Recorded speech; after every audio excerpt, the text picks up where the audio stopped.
त्यांना नेमकं कुठनं मतदान मिळालेलं आहे हे जर आपण सगळ्यांनी नीट बघितलं तर लक्षात येईल. गेले 4 महिने ज्यांचे पाय ते पकडत होते, गेले 4 महिने ज्यांच्या खातर त्यांनी हिंदू बांधवांनो, भगिनींनो आणि मातांनो म्हणणं सोडलं होतं, आणि गेले वर्ष 1.5 वर्ष ज्यांच्या करता त्यांनी बाळासाहेबांचं नाव हिंदू हृदय सम्राट शिवसेना प्रमुख बाळासाहेब ठाकरेवरनं जनाब बाळासाहेब ठाकरे केलं होतं,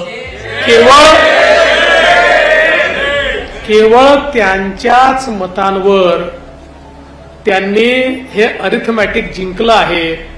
कधी कधी मेरिटमध्ये पास होणारा मुलगा हा डिस्टिंक्शन घेऊन 75-80% मिळाले तरी देखील लोकांना असं वाटतं मेरिटचा मुलगा होता, आणि जो 35% पास होत होता त्याला 40% मिळाले तर लोक त्याची हत्तीवरनं वरात काढू लागलेली आहेत. अरे बाबा, या देशामध्ये संपूर्ण इंडिया आघाडी मिळून, संपूर्ण इंडिया आघाडी जेवढ्या जागा मिळाल्या त्यापेक्षा जास्त जागा एकट्या मोदीजींच्या नेतृत्वातल्या भाजपला मिळाल्या. काही लोक त्या ठिकाणी डमरू वाजवत आहेत, काही लोक छात्या बडवत आहेत, आनंदाने.